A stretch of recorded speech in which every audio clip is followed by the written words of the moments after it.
నమస్తే, welcome to our channel. నేను సిరి.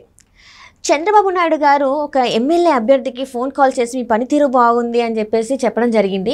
అయితే ఈ అంశాన్ని ఇంకా మనకు క్లుప్తంగా వివరించడానికి మనతో పాటు ఉన్నారు ప్రముఖ రాజకీయ విశ్లేషకులు సీతారత్న కుమారి గారు. నమస్కారం మేడం. నమస్తే మేడం.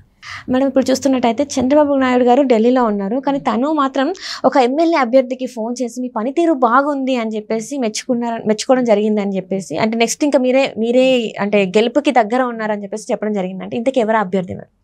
ఎరిక్సన్ బాబు గారమ్మ, ఎర్రగొండపాలెం, ప్రకాశం డిస్ట్రిక్ట్.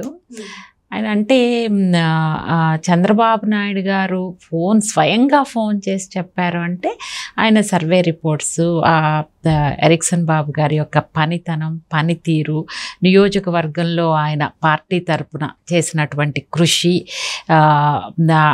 ప్రజా సమస్యల మీద పోరాటం, ప్రజల్లోకి వెళ్ళటం, ఇంటింటికి వెళ్ళడం, ప్రజా సమస్యల మీద గళమెత్తడం, కార్యకర్తల్లో ఉత్సాహాన్ని నింపడం, మోటివేట్ చేయడము, అన్ని సర్వే రిపోర్ట్స్ అన్ని నామ్స్ ప్రకారం ఉంటాయి.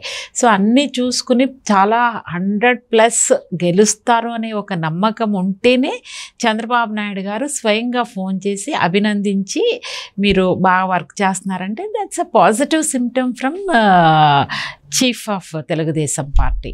సో మరి అక్కడ అంటే ఆయన ఇంతకుముందు అక్కడ సిట్టింగ్ ఎమ్మెల్యే ఆదిమూలపు సురేష్ గారు వైఎస్ఆర్ ఎమ్మెల్యే.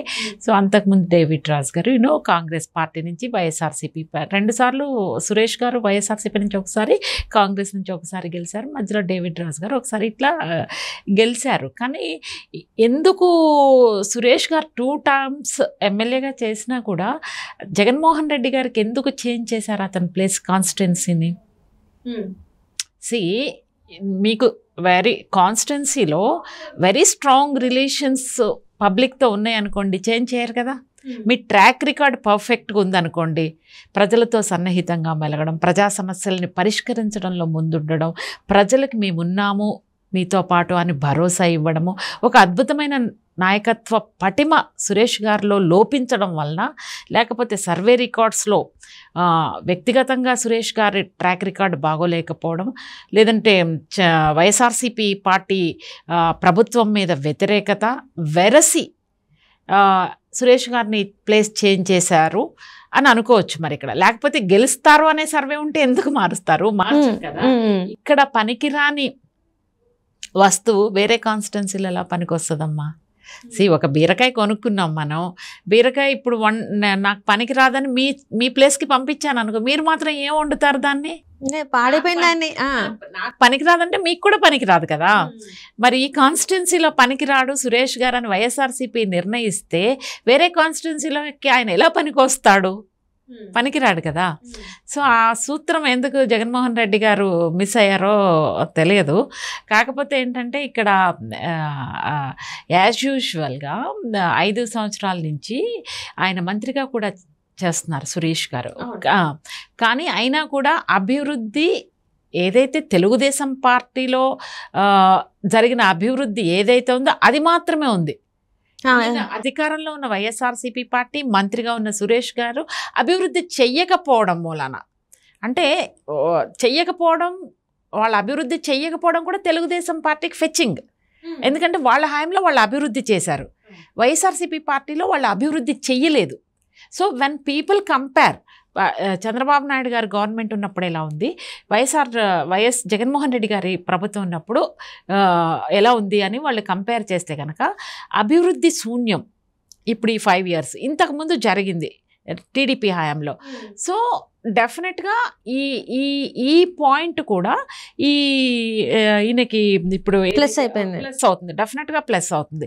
ప్లస్ ఇంకొకటి ఏంటంటే అధికారంలో ఉన్నప్పుడు ప్రజలతో సన్నిహితంగా ఉండడం వేరు, అది అధికారం లేనప్పుడు వీళ్ళకి ప్రభుత్వం నుంచి ఇబ్బందులు ఉన్నా కూడా, తెలుగుదేశం పార్టీ నాయకులకి ప్రభుత్వంతో ఇబ్బందులు ఉన్నప్పటికీ కూడా ప్రజల్లోకి వెళ్ళి ధైర్యంగా ధైర్యంగా వెళ్ళి ప్రజా సమస్యల మీద పోరాడటం, ప్రజల తరపున ఉండడం, ప్రాథమిక సదుపాయాలు లేనటువంటి హాస్పిటల్స్, లేకపోతే ఎస్సీ ఎస్టీ కాలనీలో విద్యార్థులకి ఎంతవరకు బెనిఫిట్ జరిగింది గవర్నమెంట్ నుంచి, ఇవన్నీ ప్రశ్నిస్తే అనుకున్న స్థాయిలో అక్కడ అభివృద్ధి జరగలేదు. వెనకబడిన తరగతుల వాళ్ళకి జరగాల్సినటువంటి న్యాయం జరగలేదు. వాళ్ళకి రావాల్సినటువంటి ఫెసిలిటీస్, బెనిఫిట్స్ ఏమైతే ఉన్నాయో అవి వెనక్కి వెళ్ళిపోవడం. వెరసి ఏంటంటే వైఎస్ఆర్సీపీ పార్టీ మీద వ్యతిరేకత, ప్లస్ ఈ నాయకుడు ఎరిక్సన్ బాబు గారు ఎవరైతే ఉన్నారో ఆయన ప్రజల్లో చురుగ్గా ఉండడం, ఆయన నాయకత్వ పటిమను ఆయన ప్రూవ్ చేసుకోవడం. డెఫినెట్గా there are many plus points ఈయన క్యాండిడేట్లో. లేకపోతే చంద్రబాబు నాయుడు గారు కాల్ చేసి చెప్పరు. ఎందుకంటే సర్వే రిపోర్ట్స్ తీసుకుంటారు, ఒపీనియన్ తీసుకుంటారు, కంపేర్ చేస్తారు, many parameters. End of the day any political party గెలుపు గుర్రానికి వేస్తుంది. ఎందుకంటే అధికారంలోకి రావాలంటే గెలుపు గుర్రాలే కావాలి. కాంప్రమైజ్ అవ్వరు. At any cost they won't compromise. అంటే ప్రజలతో సత్సంబంధాల నుండి అభివృద్ధి వైపు అడుగులేసే వాళ్ళని చూసుకుంటారా అని అంటారు. అంటే ఇక్కడ వైసీపీ వాళ్ళు ఆ పని చేయలేదంటారా మేడం? మరి చేయలేకపోబట్టే కదా, ప్రజా వ్యతిరేకత ఉంది కాబట్టే సురేష్ గారిని వేరే కాన్స్టిట్యున్సీకి మారుస్తున్నారు. అయితే ఇక్కడ $1 మిలియన్ క్వశ్చన్ ఏంటంటే వ్యతిరేకత సురేష్ గారి మీద, జగన్మోహన్ రెడ్డి గారి మీద. ఎందుకంటే ఒకవేళ సురేష్ గారు చేయకపోయినా ప్రభుత్వం బాగా ఉంది, మంచి పనులు చేస్తుంది నియోజకవర్గంలో అంటే ప్రభుత్వం మీద పాజిటివ్ రెస్పాన్స్ ఉంటుంది. ఇక్కడ ప్రభుత్వం మీద పాజిటివ్ రెస్పాన్స్ లేదు, సురేష్ గారి మీద పాజిటివ్ రెస్పాన్స్ లేదు. సో ఆబ్వియస్లీ ఏంటంటే పీపుల్ విల్ థింక్ అమ్మ ఒక్కసారి అంటే ఒకసారి చూద్దామని ఇచ్చారు. పాపం అన్ఫార్చునేట్లీ ఆంధ్రప్రదేశ్ ప్రజలు చాలా తెలివైన వాళ్ళు, శతాబ్దాల నుంచి వెల్ ఎడ్యుకేటెడ్ పీపుల్. ఎందుకు ఇంత రాంగ్ డెసిషన్ తీసుకున్నారు 2019లో? ఎందుకు ఇంత రాంగ్ డెసిషన్ తీసుకుని రాష్ట్రాన్ని 30 ఏళ్ళు కాదు 50 ఏళ్ళు వెనక్కి తోసేసే నిర్ణయాన్ని ఆంధ్ర రాష్ట్ర ప్రజలు ఎందుకు తీసుకున్నారు? వాళ్ళు చాలా తెలివైన వాళ్ళు, విద్యావంతులు, రాజకీయ అవగాహన ఎక్కువగా ఉన్నటువంటి ప్రజలు ఆంధ్రప్రదేశ్ ప్రజలు. కానీ జగన్మోహన్ రెడ్డి గారు ఒక్కసారి అంటే ఒక్కసారి అని టైం ఇచ్చారు. ఆ ఒక్కసారి ఎవరికైతే ఐఎమ్ నాట్ గెటింగ్ వర్డ్స్, కానీ ఎవరికైతే అధికారం ఇవ్వకూడదో, అధికారం ఇస్తే ఎలా ఉంటుందో జగన్మోహన్ రెడ్డి గారు చూపించారు ఈ రోజున ఆంధ్ర రాష్ట్ర ప్రజలు. అంటే ఎలిజిబుల్ కానీ క్యాండిడేట్కి ఇచ్చారంటారా? హీఈస్ నాట్ ఎలిజిబుల్ అంటే he's not fit for that post.